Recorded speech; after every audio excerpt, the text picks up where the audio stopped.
बोले श्री कृष्ण भगवान की जय। मैं अपने पुरुषोत्तम महीना में गीता जी को अध्याय सुनाऊं। देखो बहुत पुण्य फल हुए जो सुनो सा। श्रीमद् भगवद गीता के 15वें अध्याय का महात्म्य। श्री महादेव जी कहते हैं, पार्वती अब गीता के 15वें अध्याय का महात्म्य सुनो। गौड़ देश में कृपाण नरसिंह नामक एक राजा थे, जिनकी तलवार की धार से युद्ध में देवता भी परास्त हो जाते थे। उनका बुद्धिमान सेनापति शस्त्र और शास्त्र की कलाओं का भंडार था। उसका नाम था सरमेरुंड। उसकी भुजाओं में प्रचंड बल था। एक समय उस पापी ने राजकुमारों सहित महाराज का वध करके स्वयं राज्य करने का विचार किया। इस निश्चय के कुछ ही दिनों बाद वह हेजे का शिकार होकर मर गया। थोड़े समय में वह पापात्मा अपने पूर्व कर्म के कारण सिंधु देश में एक तेजस्वी घोड़ा हुआ। उसका पेट सटा हुआ था। घोड़े के लक्षणों का ठीक ठीक ज्ञान रखने वाले किसी वेश्य के पुत्र ने बहुत सा मूल्य देकर उस अश्व को खरीद लिया और यत्न के साथ उसे राजाधीन तक वह ले आया। वेश्य कुमार वह अश्व राजा को देने को लाया था। यद्यपि राजा उस वेश्य कुमार से परिचित थे, तथापि द्वारपाल ने जाकर उसके आगमन की सूचना दी। राजा ने पूछा, किस लिए आए हो? तब उसने स्पष्ट शब्दों में उत्तर दिया, देव सिंधु देश में एक उत्तम लक्षणों से संपन्न अश्व था, जिसे तीनों लोगों का एक रत्न समझकर मैंने बहुत सा मूल्य देकर खरीद लिया है। राजा ने आज्ञा दी, इस अश्व को यहाँ ले आओ। वास्तव में वह घोड़ा गुणों में उच्च श्राव के समान था। सुंदर रूप का तो मानो घर ही था। शुभ लक्षणों का समुद्र जान पड़ता था। वेश्य घोड़ा ले आया और राजा ने उसे देखा। अश्व का लक्षण जानने वाले आत्माओं ने इसकी बड़ी प्रशंसा की। सुनकर अतिथियों ने बड़ी प्रशंसा की। सुनकर राजा अपार आनंद में निमग्न हो गए और उन्हें वेश्य को मुंह मांगा स्वर्ण देकर तुरंत ही उस अश्व को खरीद लिया। कुछ दिनों के बाद एक समय राजा शिकार खेलने के उत्सुक हो उसी घोड़े पर चढ़कर वन में गए। वहां मृगों के पीछे उन्होंने अपना घोड़ा बढ़ाया। पीछे पीछे सब ओर से दौड़कर आते हुए समस्त सैनिकों का साथ छूट गया है।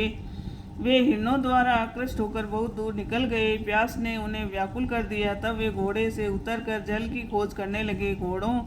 घोड़े को तो उन्होंने वृक्ष की डाली में बांध दिया और स्वयं एक चट्टान पर चढ़ने लगे। कुछ दूर जाने पर उन्होंने देखा कि एक पत्ते का टुकड़ा हवा से उड़कर शिलाखंड पर गिरा है। उसमें गीता के 15वें अध्याय का आधा श्लोक लिखा हुआ था। राजा उसे बांचने लगे। उनके मुख से गीता के अक्षर सुनकर घोड़ा तुरंत गिर पड़ा और अश्व शरीर को छोड़कर तुरंत ही दिव्य विमान पर बैठकर वह स्वर्गलोक को चला गया। तत्पश्चात राजा ने पहाड़ पर चढ़कर एक उत्तम आश्रम देखा, जहाँ नाग केसर केले आम और नारियल के वृक्ष पर लहरा रहे थे। आश्रम के भीतर एक ब्राह्मण बैठे हुए थे, जो संसार की वासनाओं से मुक्त थे। राजा ने उन्हें प्रणाम करके वो बड़ी भक्ति के साथ पूछा, ब्राह्मण, मेरा अश्व जो अभी अभी स्वर्ग को चला गया है, उसमें क्या कारण है?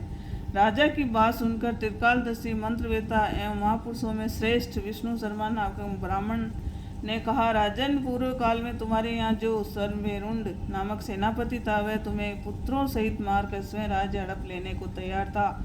इसी बीच में हेजे का शिकार होकर वह मृत्यु को प्राप्त हो गया। उसके बाद वह उसी पाप से घोड़ा हुआ था।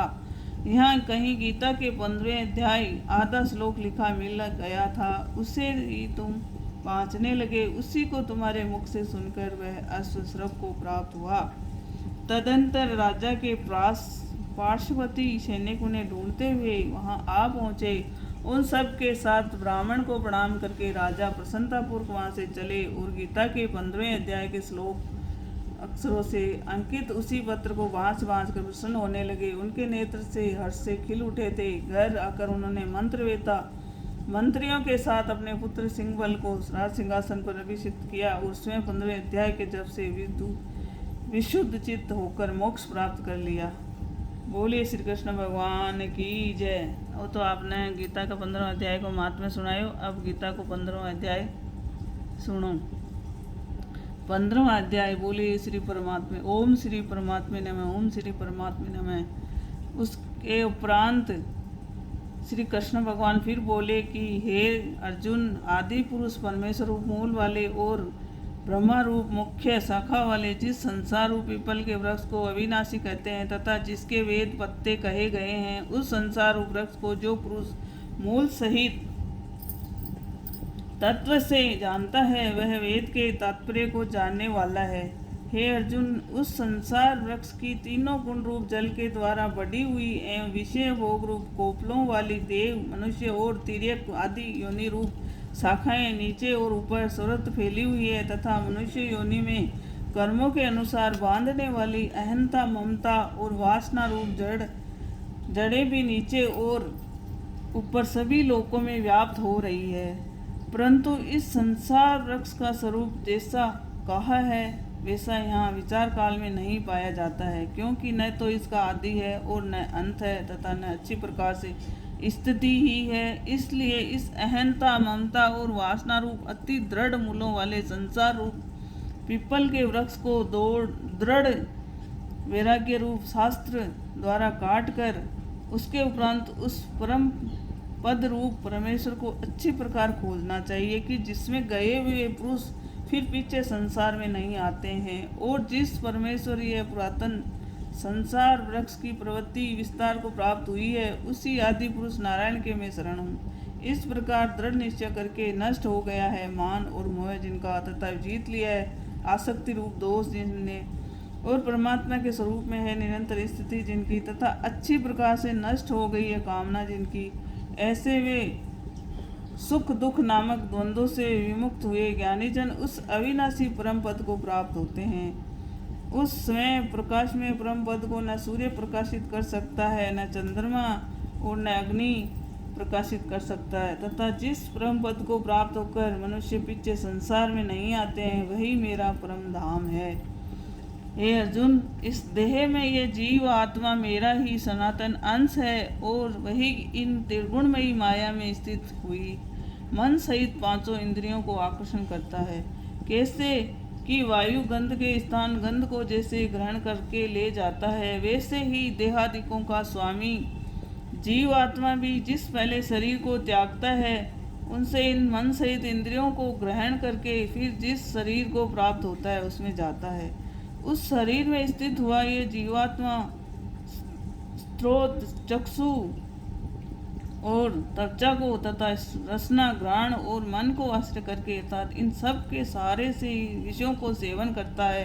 परंतु शरीर छोड़कर जाते हुए को अथवा शरीर में स्थित हुए और विषयों को भोगते हुए को अथवा तीनों गुणों से युक्त हुए को भी अज्ञानी जन नहीं जानते, केवल ज्ञान रूप नेत्रों वाले ज्ञानी जन ही तत्व से जानते हैं। क्योंकि योगी जन भी अपने हृदय में स्थित हुए इस आत्मा को यत्न करते हुए ही तत्व से जानते हैं, और जिन्होंने अपने अंतकरण को शुद्ध नहीं किया है, ऐसे अज्ञानी जन तो यत्न करते हुए भी इस आत्मा को नहीं जानते हैं। हे अर्जुन, जो तेज सूर्य में स्थित हुआ संपूर्ण जगत को प्रकाशित करता है, तथा जो तेज चंद्रमा में स्थित है और जो तेज अग्नि में स्थित है, उसको तू मेरा ही तेज जान। और मैं ही पृथ्वी में प्रवेश करके अपनी शक्ति से सब भूतों को धारण करता हूँ, और रस रूप अर्थात अमृत में चंद्रमा को होकर संपूर्ण औषधियों को अर्थात वनस्पतियों को पुष्ट करता हूँ, तथा मैं ही सब प्राणियों के शरीर में स्थित हुआ वैष्णा अग्नि रूप होकर प्राण और अपान से युक्त हुआ 4 प्रकार के अन्न को पचाता हूँ, और मैं ही सब प्राणियों के हृदय में अंतर्यामी रूप से स्थित हूँ,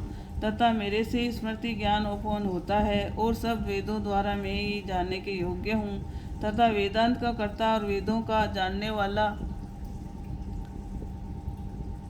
भी मैं ही हूँ। हे अर्जुन, इस संसार में नाशवान और अविनाशी भी ये 2 प्रकार के पुरुष हैं। उनमें संपूर्ण भूत प्राणियों के शरीर तो नाशवान और जीवात्मा अविनाशी कहा जाता है, तथा उन दोनों से उत्तम पुरुष तो अन्य ही है, कि जो तीनों लोकों में प्रवेश करके सबका धारण पोषण करता है। अविनाशी परमेश्वर और परमात्मा ऐसे कहा गया है, क्योंकि मैं नाशवान जड़ वर्ग क्षेत्र से तो स्वर्तातीत हूँ, और माया में स्थित अविनाशी जीवात्मा से भी उत्तम हूँ। इसलिए लोक में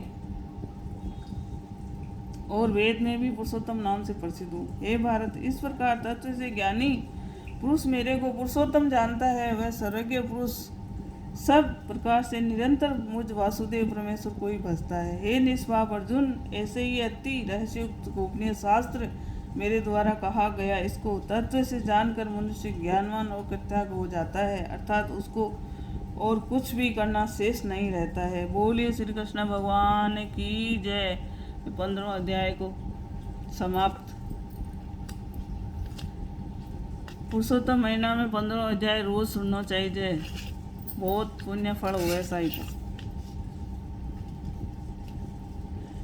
इस अध्याय में भगवान अपना परम गोपनीय प्रभाव भली प्रकार से कहा है। जो मनुष्य उक्त प्रकार से भगवान को सर्वोत्तम समझ लेता है, फिर उसका मन एक क्षण भी भगवान के चिंतन का त्याग नहीं कर सकता है, क्योंकि जिस वस्तु को मनुष्य उत्तम समझता है उसी में उसका प्रेम होता है, और जिसमें प्रेम होता है उसी का चिंतन होता है। अतएव सब का मुख्य कर्तव्य है कि भगवान के परम गोपनीय प्रभाव को भली प्रकार समझने के लिए नाशवान क्षणभंगुर संसार की आसक्ति का सर्वथा त्याग करके एवं परमात्मा के शरण होकर भजन और सत्संग की विशेष चेष्टा करें। बोले श्री कृष्ण भगवान की जय, बोले विष्णु भगवान की जय।